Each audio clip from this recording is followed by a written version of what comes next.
الحمد لله نحمده ونستعينه ونستغفره ونؤمن به ونتوكل عليه ونعوذ بالله من شرور أنفسنا ومن سيئات أعمالنا من يهده الله فلا مضل له ومن يضلل فلا هادي له ونشهد أن لا إله إلا الله وحده لا شريك له ونشهد أن سيدنا ومولانا محمدا عبده ورسوله اللهم صل على سيدنا محمد وعلى آل سيدنا محمد وبارك وسلم. أما بعد فأعوذ بالله من الشيطان الرجيم بسم الله الرحمن الرحيم. فمن تطوع خيرا فهو خير له وأن تصوموا خير لكم إن كنتم تعلمون. وعن أم المؤمنين عائشة رضي الله عنها قالت: لم أرى رسول الله صلى الله عليه وسلم يصوم في شهر أكثر من صيامه في شعبان. كان يصوم شعبان إلا قليلا بل كان يصومه كله. محترم حضرات، اللہ تبارک و تعالی نے ہم مسلمانوں کو جو احکام عطا کیے ہیں، اللہ نے جن کاموں کے کرنے کا حکم دیا ہے اور نبی پاک صلی اللہ علیہ وسلم کی سنت سے اللہ نے اس کو ظاہر کیا ہے، اس کی کیا حکمتیں ہیں، کیا مصلحتیں ہیں، کیا اس میں منافع ہیں، کیا اس میں خوبیاں ہیں، یہ تو اللہ ہی بہتر جانتا ہے اور آپ صلی اللہ علیہ وسلم ہی بہتر جانتے ہیں. لیکن ہمارے فقہاء کرام جو دین کی سمجھ رکھنے والے لوگ ہیں، جو محدثین ہیں، جن کا اڑنا بچھونا حدیث ہے، جو مفسرین ہیں، جو قرآن کی تعلیم کو حاصل کرتے ہیں، سیکھتے ہیں، لوگوں کو بتاتے ہیں، ان لوگوں نے کچھ خصوصیات، کچھ خوبیاں اپنی عقل کے مطابق اللہ کے حکموں میں بتائی ہیں. جیسے مثال کے طور پر روزہ ہے، ہم اور آپ جانتے ہیں روزہ ہے 3 چیزوں سے رکنے کا نام، صبح فجر صادق سے لے کر آفتاب یعنی سورج کے غروب ہونے تک 3 چیزوں کے رکنے کا نام نیت کے ساتھ، اس کا نام روزہ، صوم عربی میں کہا جاتا ہے. 3 چیزیں کیا ہے؟ کھانا ہے، پینا ہے اور حلال بیوی ہے. تو یہ روزہ محترم حضرات اللہ تبارک و تعالی نے، ویسے تو ہر مذہب ہر ملت کے اندر روزہ رکھا. روزے کی بڑی خوبیاں، روزے کی خوبی یہ ہے کہ انسان جو روزہ رکھتا ہے اس کے اندر مواسات یعنی غمخواری، ہمدردی غریبوں کے ساتھ اس کو پیدا ہوتی ہے. جب وہ روزہ رکھ کر بھوکا رہتا ہے، اس کو بھوک محسوس ہوتی ہے، تو اسے سمجھ میں آتا ہے کہ بھوکا انسان کیسے رہتا ہے اور اس کو غریبوں سے ہمدردی آتی ہے. اور فرمایا کہ یہ جو روزہ ہے ہمارے اندر اللہ نے جو 2 طاقتیں رکھی ہیں، ایک طاقت اللہ نے رکھی ہے فرشتوں والی، ایک طاقت اللہ نے ہمارے اندر رکھی ہے جانوروں والی، شیطان والی. یہ جو ہمارے اندر یہ جو طاقت ہے یہ روزے سے ٹوٹتی ہے. اللہ کے نبی صلی اللہ علیہ وسلم نے فرمایا کہ جو انسان نکاح کرنا چاہتا ہو اور نکاح نہیں کر سک رہا ہے تو اسے چاہیے کہ روزے کو لازم کرے. جو انسان بالغ ہو گیا ہے، صحت مند ہے، جوان ہے، وہ نکاح نہیں کر سک رہا ہے، اللہ کے نبی صلی اللہ علیہ وسلم نے فرمایا کہ اس سے کہ وہ روزے کو لازم پکڑے. روزے کے رکھنے کی وجہ سے اس کی جو شہوت ہے، اس کی جو خواہش ہے وہ ٹوٹے. اور فرمایا کہ روزہ کیا ہے؟ روزہ سب سے بڑی بات یہ ہماری روحانیت کو غالب کرنے والا ہے. ہمارے اندر جو روحانیت اللہ نے رکھی ہے، ہمارے اندر اللہ نے جو ایک روحانی کیفیت جو اللہ نے رکھی ہے اس کو یہ پکا کرتا ہے، غالب کرتا ہے، اس کو وہ بڑھاتا ہے. اس لیے کہ انسان کی اگر روح طاقت ہے وہ کمزور ہو جائے اور جسمانی طاقت روح کے بغیر بڑھ جائے تو یہ انسان کو گناہوں کی طرف لے جائے. انسان کے اندر جسم میں طاقت ہونا بڑی اچھی بات ہے، لیکن اس کے ساتھ ساتھ اس کی روح بھی پاک ہونی چاہیے، ورنہ اگر صرف جسم ہی طاقتور ہوتا گیا تو وہ اس کو گناہوں کی طرف، تکبر کی طرف، گناہوں کی طرف لے جائے. تو روزے کا ایک بہت بڑا فائدہ یہ ہے کہ اس سے ہماری روحانیت جو ہے وہ قوی ہوتی ہے. ہم فرشتوں والے احوال، فرشتوں جیسی کیفیت ہمارے اندر پیدا ہوتی ہے کہ فرشتوں سے ہمیں قربت حاصل ہوتی ہے اور انسان اچھائی کی طرف، نیکیوں کی طرف زیادہ جاتا ہے. تو میں یہ کہہ رہا تھا کہ یہ جو روزہ ہے یہ حضرت آدم علیہ السلام سے لے کر ہر ملت میں رہا. حضرت نوح علیہ السلام آپ جانتے ہیں جنہوں نے 1000 سال لوگوں کو تبلیغ کی. اللہ فرمایا یا 950 سال جنہوں نے تبلیغ کی، نوح علیہ السلام کی بہت عمر تھی. ان کے بارے میں ہے کہ وہ ہر دن روزہ رکھتے، سال کے 12 مہینے کے 30 دن کو روزہ رکھتے تھے حضرت نوح علیہ السلام. دوسرے ہیں حضرت داؤد علیہ السلام، فرماتے ان کا معمول یہ تھا کہ ایک دن روزہ رکھتے تھے، ایک دن افطار کرتے تھے. افطار مطلب روزہ نہیں رکھنے کو افطار کہا جاتا ہے. افطار کے معنی وہ بھی جو روزہ کھولتے ہیں، جو کھاتے ہیں، وہ بھی افطار ہے. روزہ نہ رکھنا اس کو بھی افطار کہا جاتا ہے. تو حضرت داؤد علیہ السلام کا روزہ یہ تھا کہ ایک دن روزہ رکھتے تھے اور ایک دن افطار کرتے تھے، یعنی روزہ نہیں رکھتے تھے. جیسے ہم آپ بولتے ہیں ایک دن آج، یعنی ایک دن رکھا، ایک دن نہیں رکھا، پھر اور دوسرے دن، تیسرے دن رکھا. یہ تھا حضرت داؤد علیہ السلام کا روزہ. تیسرے ہیں حضرت عیسیٰ علیہ السلام، فرمایا ان کا یہ معمول یہ تھا کہ ایک دن روزہ رکھتے تھے، 2 دن روزہ نہیں رکھتے. داؤد علیہ السلام سے ذرا الگ. نوح علیہ السلام ہمیشہ روزہ رکھتے. داؤد علیہ السلام ایک دن روزہ رکھتے تھے، ایک دن روزہ نہیں رکھتے. حضرت اللہ اکبر عیسیٰ علیہ السلام ایک دن روزہ رکھتے تھے، 2 دن روزہ نہیں رکھتے.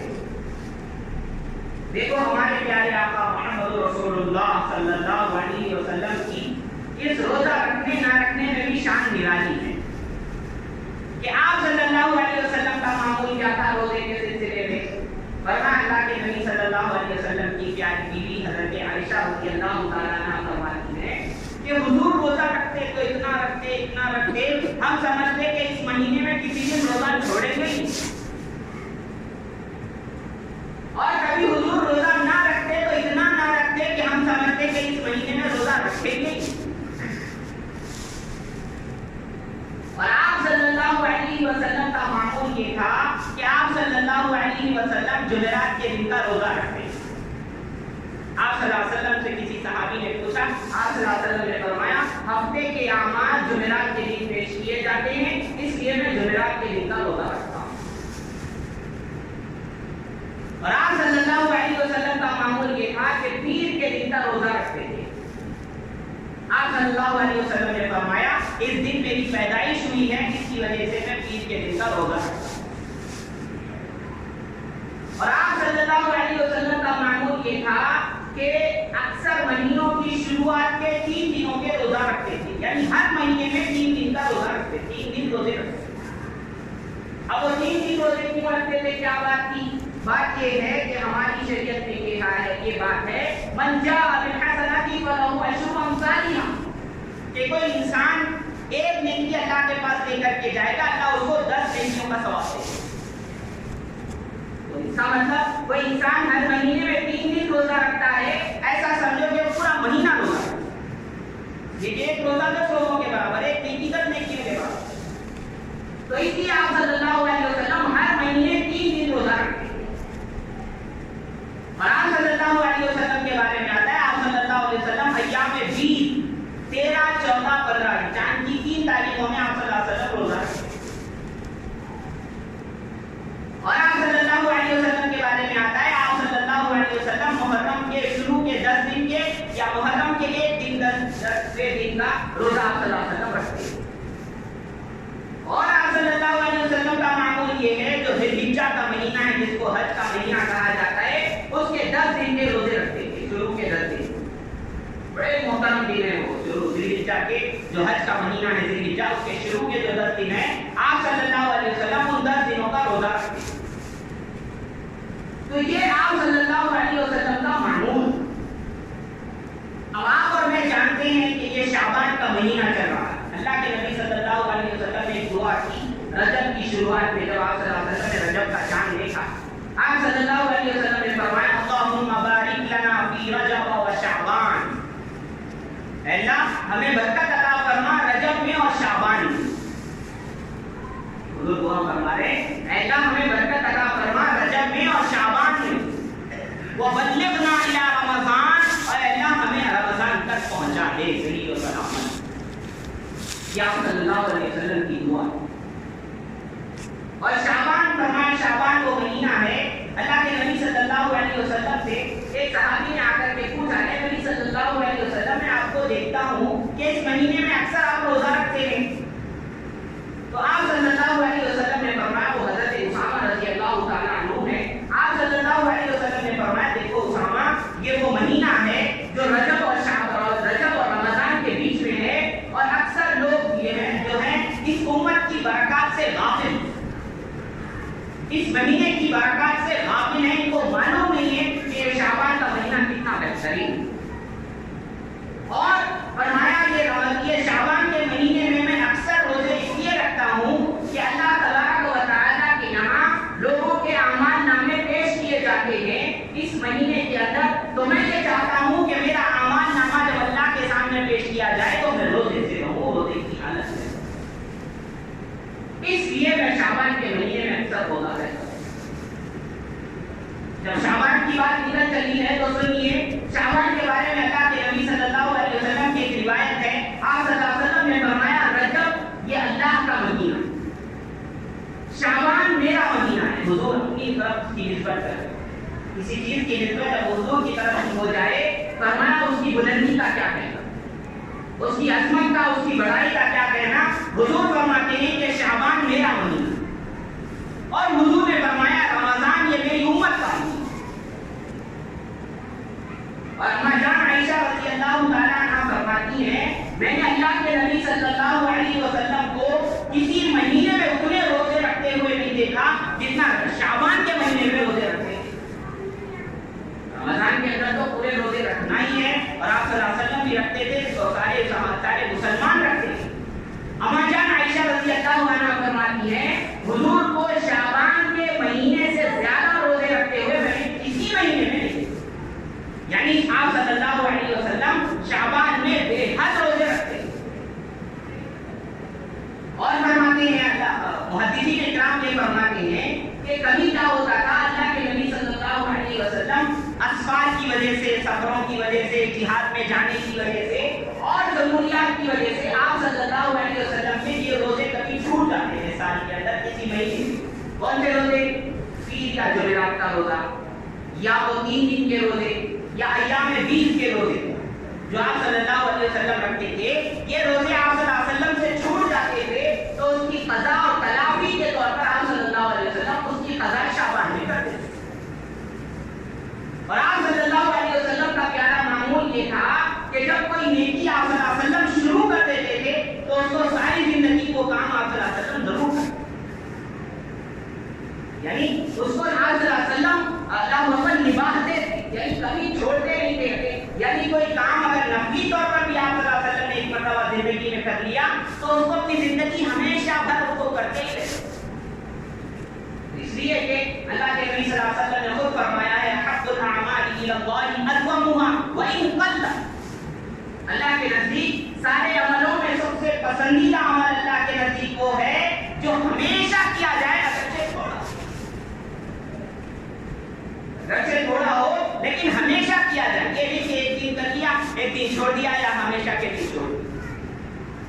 اور آپ صلی اللہ علیہ وسلم کے بارے میں اما جان عائشہ رضی اللہ عنہا یہ فرماتی ہیں کہ حضور صلی اللہ علیہ وسلم کو ہم رات میں ایسے دیکھتے تھے کہ کبھی ایسا معلوم ہوتا کہ رات میں کبھی عبادت ہی نہیں کریں گے اور کبھی ایسا معلوم ہوتا کہ حضور رات میں سوئیں گے ہی. یعنی آپ صلی اللہ علیہ وسلم کبھی بھی عبادت کرتے تھے اور کبھی سوتے تھے.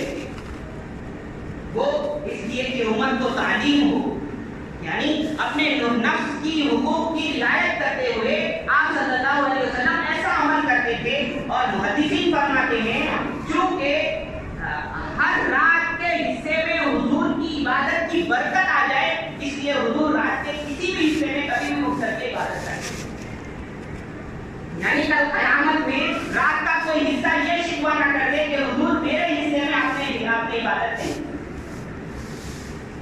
تو رات کا کوئی حصہ حضور کی عبادت سے خالی نہ رہ جائے, حضور کی عبادت کی برکت سے خالی نہ رہ جائے, اس لیے حضور رات کے کسی بھی حصے میں عبادت کرتے.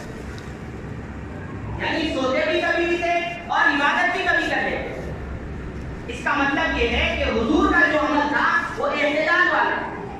یہ نہیں کہ کبھی عبادت ہی نہیں کرتے, یہ نہیں کہ ایسی عبادت میں لگ گئے فرمان ابھی بچوں کا خیال ہے نہ اپنی صحت کا خیال ہے, ایسا نہیں. فرمان ایک صحابی, 3 صحابہ آپ صلی اللہ علیہ وسلم کے حجرے کے پاس آئے. فرمان اما جان عائشہ رضی اللہ تعالیٰ عنہا حجرے کے اندر موجود تھی. انہوں نے آ کر کے پوچھا حضور صلی اللہ علیہ وسلم کا خاص عمل کیا ہے؟ تو اما جان عائشہ رضی اللہ تعالیٰ عنہا نے فرمایا خاص عمل کیا بتاؤں, جو تم لوگ دیکھتے ہو وہی ہے. تو ایک صحابی نے کہا کہ نہیں, حضور کا رتبہ تو بڑا ہے, ہم جو ہے نا چھوٹے سے امتی ہیں, ہم کیا کریں گے. 3 صحابہ تھے. ایک صحابی نے کہا کہ میں ہمیشہ روزہ رکھوں گا, فرمایا کبھی افطار نہیں کروں گا, یعنی کسی دن روزہ نہیں چھوڑوں گا. ایک صحابی نے کہا حضور کا رتبہ بڑا ہے, میں تو اتنی عبادت کروں گا, کبھی جو ہے نا ہر رات بھر کوئی عبادت کروں گا, فرمایا کبھی سونے کے قریب نہیں جاؤں. تیسرے صحابی نے کہا کہ میں اتنی عبادت کروں گا کہ کبھی شادی نہیں کروں. آپ صلی اللہ علیہ وسلم آئے, یہ بات ہو رہی. آپ صلی اللہ علیہ وسلم نے جب ان تینوں کی بات سنی, آپ صلی اللہ علیہ وسلم نے فرمایا دیکھو تم تینوں سے زیادہ ڈرنے والا اللہ سے میں ہوں. تم تینوں سے زیادہ اللہ سے ڈرنے والا میں ہوں. اور میرا عمل دیکھو میں کیا کرتا ہوں, میں یہ کرتا ہوں کہ روزہ بھی رکھتا ہوں, نہیں بھی رکھتا. اور صحابی سے جب حضور نے کہا کہ کیا کیا کرو, فرمایا روزہ لگاتار نہ کیا کرو, کم از کم سومے داؤدی تو رکھو. وہ کیا کہ ایک دن روزہ رکھو, ایک دن افطار کرو, یعنی روزہ مت. پھر کہا حضور نے دیکھو میں اللہ سے زیادہ ڈرنے والا ہوں, میں رات کو سوتا بھی ہوں, عبادت بھی کرتا ہوں. پھر آپ صلی اللہ علیہ وسلم نے فرمایا دیکھو میں اللہ سے زیادہ, تم تینوں سے زیادہ ڈرنے والا ہوں, میں بیویوں کے قریب بھی جاتا ہوں, یعنی میں نے نکاح بھی کیا ہے, میں اللہ کی عبادت بھی کرتا ہوں. تو آپ صلی اللہ علیہ وسلم نے اپنے عمل سے بتا دیا کہ امتی کو یہ اختیار کرنا چاہیے. ہمارا مذہب جو ہے نا رحمانیت نہیں سکھاتا کہ بھائی تاریخ دنیا بن جاؤ, دنیا کو چھوڑ دو, بیوی بچوں کو چھوڑ دو, کمانا چھوڑ دو. یہ ہمارا مذہب نہیں سکھاتا. ہمارا مذہب یہ سکھاتا ہے کہ دنیا میں بھی رہو لیکن آخرت کو بن دو.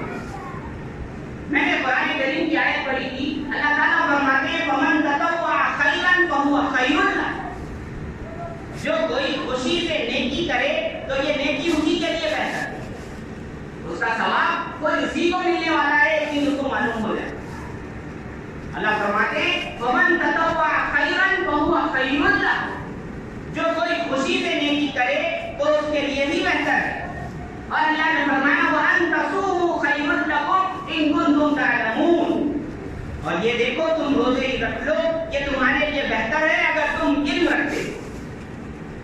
تو میرے محترم حضرات, یہ روزہ جو ہے اللہ تبارک و تعالیٰ نے بڑی بہترین چیز انسانوں کو عطا فرمائی.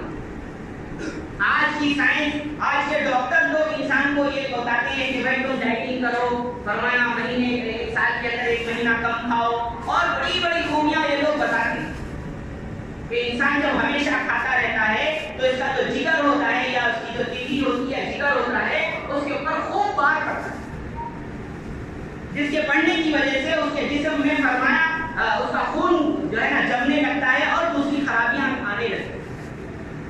فرمایا جو انسان بھوکا رہتا ہے تو اس کا جگر پر جو ہے نا طاقت کم پڑتی ہے اور اس کا خون صاف ہوتا ہے. بہت سے لوگ ہیں بھائی میرے کو فیٹ زیادہ ہو گیا, بھائی ڈاکٹر بولا ڈائٹنگ کرو, تھوڑا کھانا شروع کر. تو ڈاکٹر اگر ڈائٹنگ بتائے, ڈاکٹر اگر فٹ رہنے کے اصول بتائے تو وہ بڑی اچھی چیز ہے. ہم اگر روزے کے بارے میں بات کریں, نفل روزہ بتائیں, سنت روزہ بتائیں, تو یہ تو وطن چیز ہے.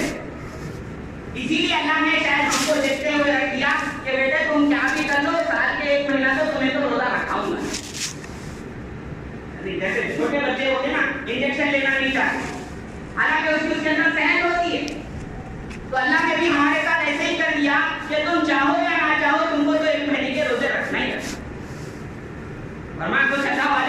قیامت میں ایسے ہوں گے، اس کی مثال دے رہا ہوں میں، کہ جب ان کو کہا جائے گا جنت میں جاؤ، تو اللہ والے کہیں گے کہ جنت کے لیے اللہ ہم نے کام نہیں کیا تھا، جنت کے لیے ہم نے عبادت نہیں کی تھی، ہم نے تو آپ کے لیے عبادت کی تھی، جنت میں ہم نہیں جائیں گے۔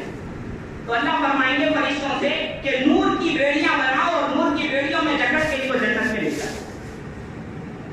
تو جیسے نور کی بیڑیوں میں جکڑ کے اللہ والوں کو اللہ جو کیا کرتا ہے جنت میں لا کے کرتا ہے، تو ایسے ہی اللہ تعالیٰ نے ہمارے اوپر بھی رمضان کے روزے فرض کر کے ایسا کیا کہ تم نہ چاہو گے میں تمہیں لے جاؤں۔ جیسے آپ صلی اللہ علیہ وسلم نے فرمایا میری مثال میری امت کو لے کر ایسی ہے کہ کچھ لوگ ہیں یا پتنگے ہیں جو آگ میں جانا چاہتے ہیں۔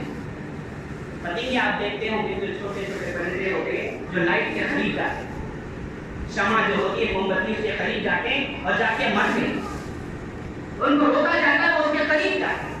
آپ صلی اللہ علیہ وسلم نے فرمایا میری مثال میری امت کی مثال ایسی ہے کہ میری امت کو پروانوں کی طرح آگ میں جانا چاہتی ہے اور میں ان کی کمر پکڑ کے کھینچ رہا ہوں کہ وہاں مت جاؤ وہاں تم ہلاک ہو جاؤ۔ تو میرے محترم حضرات بتانے والی بات یہ ہے کہ آپ صلی اللہ علیہ وسلم یہ شعبان کے مہینے میں خوب روزے رکھتے، اور شعبان کے مہینے میں اللہ کے نبی صلی اللہ علیہ وسلم نے فرمایا کہ شعبان میرا مہینہ ہے، یعنی حضور صلی اللہ علیہ وسلم کا مہینہ۔ اللہ والے فرماتے ہیں شعبان کے اندر 5 حرف ہیں، شین فرمایا، شین سے فرمایا شرافت ہے، اللہ تعالیٰ جس کو شرافت دیتے ہیں تو پھر اس کو کوئی ذلیل نہیں کرتا۔ دوسرا ہے اس کے اندر عین، عین کے معنی ہے علو پہ مرتبہ، اللہ والے فرماتے ہیں اللہ تعالیٰ جس کو اس مہینے کا اس کے اندر بلندی دے دیتے ہیں کوئی اس کو نیچے گرا نہیں کرتا۔ اس کے بعد ہے با، با کے معنی ہے بر، نیکی، فرمایا جو انسان نیکی کرتا ہے اللہ اس کو نیکی کی توفیق دے دیتے ہیں تو پھر اس کو کوئی گناہ کی طرف لے جا نہیں سکتا۔ اور ایک لفظ ہے اس کے بعد الف، فرمایا الف کے معنی اللہ والے فرماتے علماء فرماتے الفت، یعنی اس مہینے کے اندر اللہ تعالیٰ لوگوں کو اپنی محبت دے، اور اللہ جس کو اپنی محبت دے دے تو کوئی اس کو جو ہے نا اللہ محبت مقبول نہیں کر سکتا، اس کے دل سے اللہ کی محبت کو نکال نہیں سکتا۔ 5واں لفظ اس کے اندر 5واں حرف ہے نور، فرمایا اس نور کے بارے میں علماء فرماتے ہیں یہ نور ہدایت ہے، اور اللہ جس کو ہدایت کا نور عطا کر دے کوئی اس کو جو ہے نا گمراہ نہیں کرتا۔ تو میرے محترم حضرات آپ لوگوں سے فرمایا یہی درخواست ہے کہ ہم اپنے نبی صلی اللہ علیہ وسلم کے عمل کو جانیں کہ آپ صلی اللہ علیہ وسلم فرمایا اتنے روزے رکھتے تھے شعبان کے مہینے میں، ہماری جان عائشہ رضی اللہ عنہا فرماتی ایسا سمجھ میں آتا روزہ چھوڑیں گے ہی۔ اور ایک بات بھی یاد رکھیں کہ اللہ کے نبی صلی اللہ علیہ وسلم نے کچھ حدیثوں میں آپ صلی اللہ علیہ وسلم نے جمعہ کے دن روزہ رکھنے سے منع کیا، کچھ میں ہے کہ فرمایا مستحب ہے، لیکن صحیح بات بخاری نے یہ مانی ہے کہ خاص طور پہ جمعے کے دن کا روزہ متعین کر کے روزہ نہیں رکھنا چاہیے۔ اور اللہ کے نبی صلی اللہ علیہ وسلم نے یہ بھی فرمایا ہے کہ جب شعبان کا 15ویں تاریخ آ جائے تو اس کے بعد میں روزے نہ رکھو، 15ویں تاریخ کا روزہ رکھو اس کے بعد میں روزے نہ رکھو، کہ کہیں ایسا نہ ہو جائے کہ شعبان کے مہینے میں روزے رکھتے رکھتے تھک جاؤ اور رمضان کے مہینے میں جو ہے نا تم سست پڑ جاؤ۔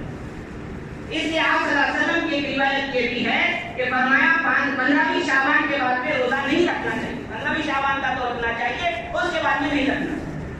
لیکن اگر کوئی انسان ایسا ہے کہ ہمیشہ روزہ ہی رکھتا ہے تو اس کے لیے اجازت، یا کہ کوئی جو ہے نا 13 14 15 تاریخ کا روزہ رکھتا ہے یا جمعرات اور پیر کا روزہ رکھتا ہے اور وہ دن اس 15 دنوں میں آ جائیں تو وہ رکھ سکتا ہے، ورنہ عام لوگوں کے لیے یہ حکم ہے کہ 15 شعبان کے بعد میں روزہ نہ رکھیں۔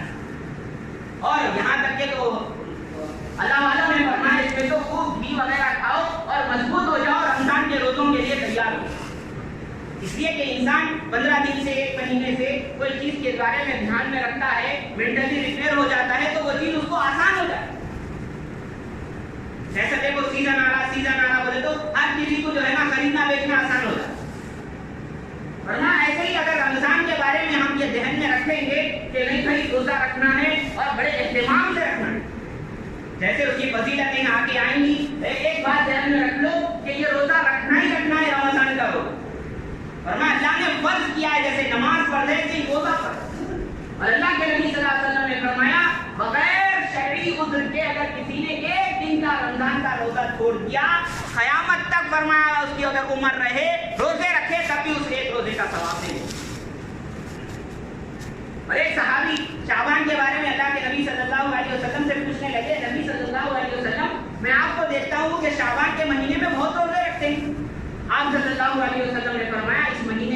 ہوتا ہے؟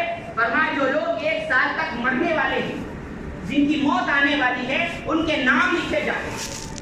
تو میرا دل یہ چاہتا ہے کہ جب میرا نام مرنے والوں کی فہرست میں لکھا جائے تو میں روزے سے ہوں۔ اور اللہ کے نبی صلی اللہ علیہ وسلم نے فرمایا رمضان کی عظمت کو سامنے رکھتے ہوئے شعبان کے اندر روزہ رکھنا بہت افضل ہے۔ اللہ تبارک و تعالیٰ سے دعا ہے کہ اللہ تبارک و تعالیٰ ہمیں شعبان کی افضلیت کو جاننے کی توفیق عطا فرمائے، اللہ ہماری غفلتوں کو دور فرمائے، اللہ کے نبی صلی اللہ علیہ وسلم کے پیارے طریقوں پر، پیاری سنتوں پر مت مٹنے کی توفیق عطا فرمائے۔ آمین۔ وآخر دعوانا الحمد